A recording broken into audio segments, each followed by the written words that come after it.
Seja muito bem-vindo ao Dois Dedos de Teologia. Eu sou, mais uma vez, Iago Martins, o seu pastor preferido do YouTube. Pastor preferido do YouTube? Ai, onde é que saiu a palhaçada dessa? Oh, meu Deus. Pergunte ao pastor. Respostas rápidas para perguntas curtas dos membros aqui do canal. Iago, poderia comentar a transfiguração de Jesus citada no Evangelho de Marcos 9? Qual seria o objetivo, sentido da transfiguração? Nos textos da transfiguração, você tem ali uma mensagem muito importante. É a mensagem de que Jesus, ele é validado por dois dos maiores personagens do Antigo Testamento, que é Moisés e Elias, e também o próprio Deus Pai valida Jesus como maior. Vai derramar Coca-Cola em mim. Parabéns.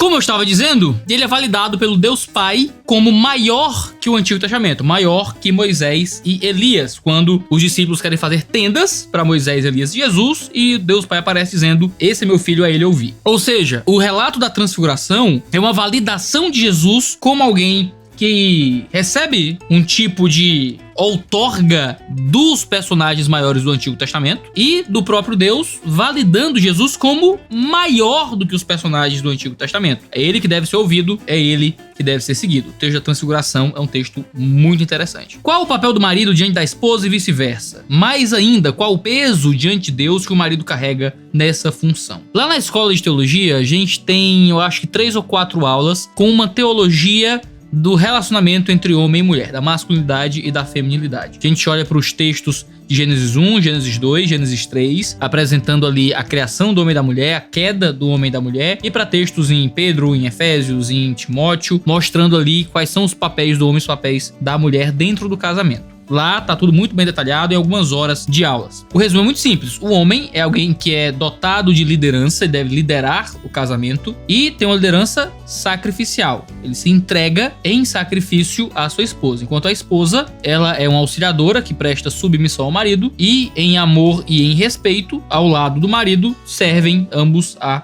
criação. Às vezes a gente faz muito caso disso, né, sobre as diferenças entre homem e mulher no casamento, mas a verdade é que existem muito mais igualdades do que diferenças, ainda que existam sim diferenças que está relacionado ao papel de liderança no casamento, ao papel de liderança na igreja. Se você quiser mais detalhes, só ir lá na escola de teologia. Se você nunca foi lá, você paga uma mensalidade, pode sair a hora que quiser. A escola de teologia, se entrei, assistir aula, sair, tá lá com transcrição, vídeo editado, coisinha bonita. A Bíblia diz que os crentes terão seus corpos transformados na ressurreição e seremos perfeitos assim como Cristo é, certo? Mas e os mortos sem Cristo? A Bíblia fala algo do tipo? Tava pensando aqui, será que um cadeirante descrente vai pro inferno sem poder se locomover? Nós não temos nenhuma descrição sobre o tipo de modificação corporal que será dado aos ressurretos. Mas 1 Coríntios 15 deixa claro que os crentes são ressuscitados primeiro, depois os descrentes, porque crentes vão encontrar o seu prazer em Cristo eternamente no corpo e descrentes vão encontrar o seu desprazer longe de Cristo eternamente também no corpo. Nós teremos um corpo ressuscitado e esse corpo será glorificado, participante da natureza divina. Isso está em 1 Coríntios 15, onde a glória desse novo corpo, comparado com a glória desse corpo atual, é como comparar o sol com as estrelas, ou seja, é uma diferença muito grande. Mas como é que isso vai ser com relação aos descrentes? Nós não temos nenhuma descrição sobre transformação do corpo. Ah, um descrente cadeirante vai continuar cadeirante no inferno eternamente?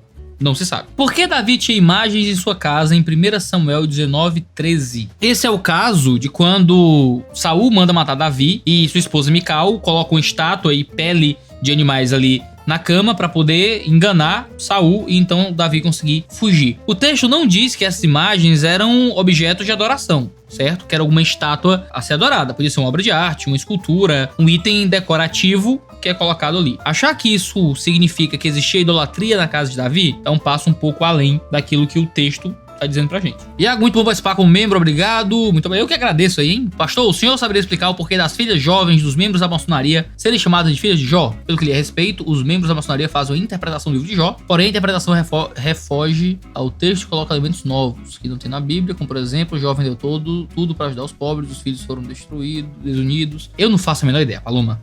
Aí você me perdoe. Eu não sei nem se isso fica no vídeo, se o Tuller corta isso quando eu... Eu nem sempre assisto o vídeo que vai pro ar. Eu só gravo e o Tuller edita e é nóis aí, entendeu? Mas eu não sei, eu não faço a menor ideia. Não conheço nada de maçonaria. Não sei porque é que o nome é Filha de Jó. Eu sou péssimo em conhecer essas coisas, porque tudo na minha vida que eu li sobre maçonaria era um negócio meio sensacionalista, meio esquisito. E como eu não tô lá pra averiguar, fazer uma etnografia, aí é tudo meio...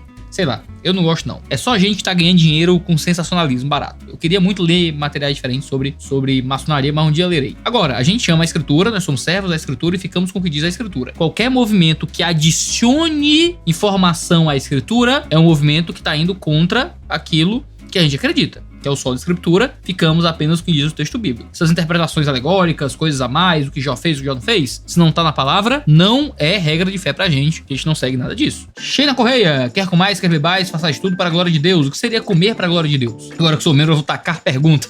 Pode tacar.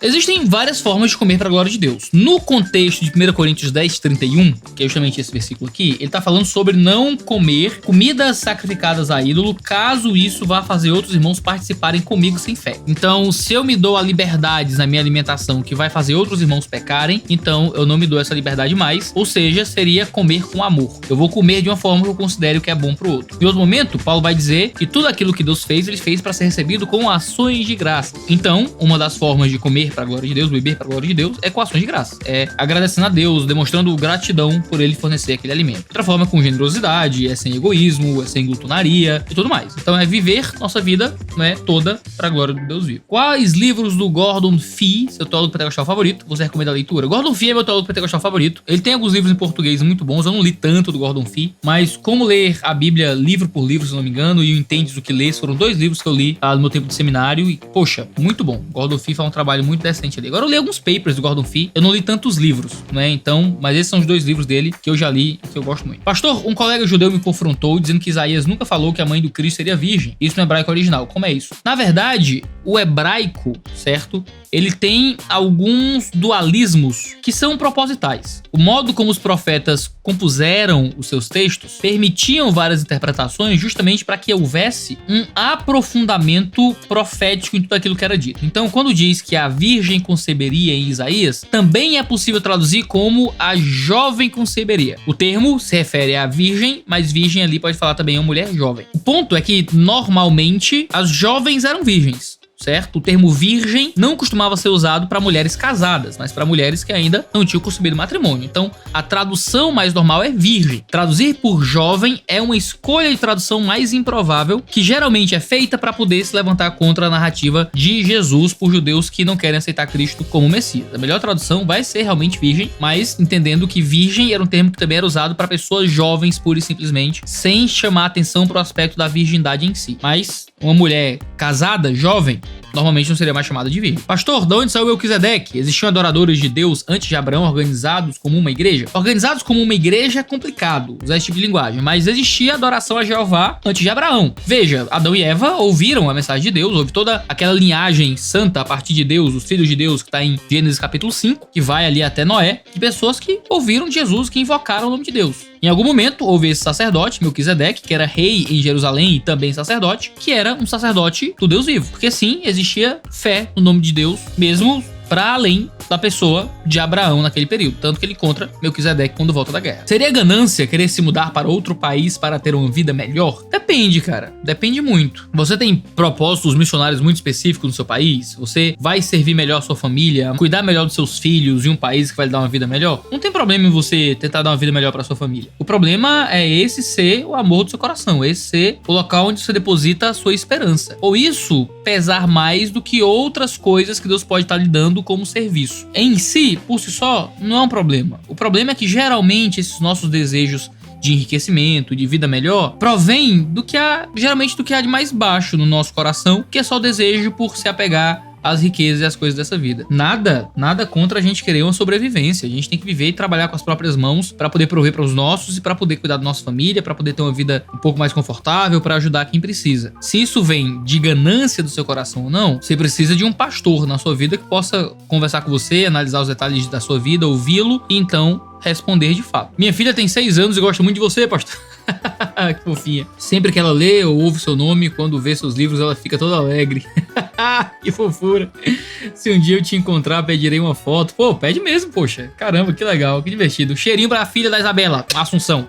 Cheirinho pra você, de 6 anos, coisa fofa. Iago Xará, olha aí. Pastor, na sua opinião, o que exatamente torna um filme, jogo, um anime, etc., coisa do diabo? Existem 2 caminhos pra mim, certo? A obra ser explicitamente um louvor ao diabo. Então pensa em música. Pode ter música que louva o Satanás. Então tem banda aí que faz missa pro diabo. Tem Tule. Você não deve entender, você não deve saber disso, né, Tule? Mas joga no Google aí que eu sei que tem umas bandas aí que faz missa do cão. Missa do capeta. Você escuta, Tule? Música de missa do capeta? Eu espero que não, certo? Mas assim, eu sei que tem. Aí a música é para louvar o diabo, aí não dá pra ouvir, certo? Tem uma música do Slipknot chamada Unsainted, né? Que se eu lembro bem da letra, dizendo que eu estou dessantificado, sabe? Coisa assim, blá blá. E muitas vezes são louvores, né? A coisas que vão contra o nome de Deus e a favor da própria, sei lá, falta de fé, da blasfêmia, do sacrilégio, coisas assim. Então a música assim é do diabo. Animes, sei lá, que louvem o capeta é do diabo. Agora, existe uma coisa um pouco mais sutil, que é ter valores que provém do mundo, provém do diabo. Então, música de traição, música de adultério, música de violência, de orgulho. Hip hop aí no Brasil e na América é só coisa de orgulho. Coisa com palavrão, com pornografia, exposição de nudez. Aí são coisas que geralmente é muito complicado que faça parte do nosso entretenimento de modo integral. Você tem que ter, muitas vezes, um contato muito cuidadoso com esse tipo de coisa. E às vezes a melhor coisa é tirar da tua vida mesmo. Tirar da tua vida e não ver. Agora assim, tem o diabo aqui. Mas o diabo é um vilão? Ou ele é alguém que é tratado como bom, como ideal? Existem coisas ruins nesse seriado, nesse filme, nessa música. Ok, mas essas coisas ruins estão ali como algo ruim ou como algo bom? E é aí que eu paro pra analisar se aquilo tem um valor correto ou um valor errado. Que aí é muito mais... O diabo entra nas nossas vidas muito mais por formar nosso imaginário e nosso ideal de bondade, de beleza, através de valores errados, do que através, sei lá, de louvor ao próprio capeta e coisas assim. Pastor, me esforço para orar e ler a Bíblia, mas não consigo mais voltar a uma vida abundante num relacionamento com Cristo. Algum conselho? Não se preocupe em uma vida abundante. Não se preocupe com uma fé forte e inabalável. Não se preocupa com isso agora, não. Se preocupa com ter Jesus, certo? E eu quero dizer com isso? Se preocupa com simplesmente ter um relacionamento com ele. A gente, às vezes, parece ser muito ensinado que a gente tem que procurar um tipo de fé vibrante e poderosa e tal. Tudo bem, se isso acontece é uma coisa ótima, mas veja, você precisa simplesmente estar escondido à sombra do Deus vivo. Simplesmente protegido da ira pela atuação de Deus. É o D.A. Carson que traz uma ilustração maravilhosa acerca do dia da Páscoa, quando o anjo mau vai passar para matar os primogênitos. Eles tinham que colocar um sangue do sacrifício ali nos umbrais da porta para que os primogênitos não fossem mortos. E ele fala de 2 tipos de judeus. Imagina um judeu que passou o sangue e então junta com sua família à noite, estão jantando e dizem: minha família está protegida. O anjo mau não vai passar aqui, porque eu tenho sangue sobre a porta. E por isso estamos em paz. Então eles comem, eles celebram, eles oram, eles ficam felizes, eles vão dormir tranquilos. Outro tá com muito medo. O anjo vai passar aqui, o anjo vai passar, vai matar os filhos. Eu coloquei o sangue da porta, mas meu Deus, e se meu filho morrer? E eles choram, e eles lamentam, e eles sofrem, e eles gemem e passam a noite em claro, em tristeza e angústia, esperando que o anjo passe. Aí a pergunta é a seguinte: qual dos 2 filhos foi salvo? Qual dos 2 filhos foi salvo? E a resposta é que ambos foram salvos. Os 2 filhos foram salvos da ira do juízo de Deus. Mas uma família, teve paz. Teve uma fé vibrante e abundante em relacionamento com Deus. A outra teve temor, teve medo, teve angústia. Talvez não tivesse uma fé inabalável, mas tinha o sangue sobre eles. E eles também foram salvos. Ou seja, nós não somos salvos pela qualidade da nossa fé. Existe fé vibrante e existe fé fragilizada. Nós somos salvos pela qualidade daquele que é o alvo da nossa fé. Que ele é sempre grande, sempre forte, sempre poderoso. Se você não consegue ter uma fé vibrante, cara, só segura, só se agarra, só continua nele, só permanece. E todos os dias chora e sofre e se agarra com ele, pedindo que ele te esconda debaixo das asas de misericórdia dele, crendo que não importa o que aconteça, se eu errar, se eu pecar, se eu fizer coisas erradas, se eu não encontrar esperança nem nada, se tiver tudo uma loucura, eu só vou me agarrar nesse Cristo e não vou largar por nada. E fica nesse lugar de misericórdia e continua lutando, continua correndo, continua lendo, continua orando, até que essa pequena fagulha que ainda fumega, até que essa cana quebrada possa ser aquecida e restaurada pelo próprio Deus. Bom, com essa eu vou encerrar esse Pergunte ao Pastor. A gente tem vídeo toda terça e quinta-feira, 10 horas da manhã, aqui no nosso canal, mas às vezes tem vídeos em outros dias. Então, assina aí as notificações para você ficar sabendo sempre que houver vídeo novo. Clica em se inscrever, passamos de 700 mil inscritos. Que coisinha formosa, hein? Isso é vocês, não é, acreditando no nosso trabalho. Então clica em se inscrever, ajuda a levar esse canal mais longe. Tenho certeza que tem muita edificação ainda por vir, que é através dos dedos de teologia. Um abraço, um cheiro no seu cangote e até a próxima. Chamado Unsainted. Unsainted, é isso? Unsainted.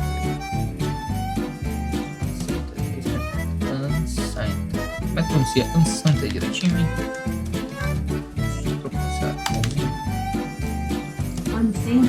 Unsainted.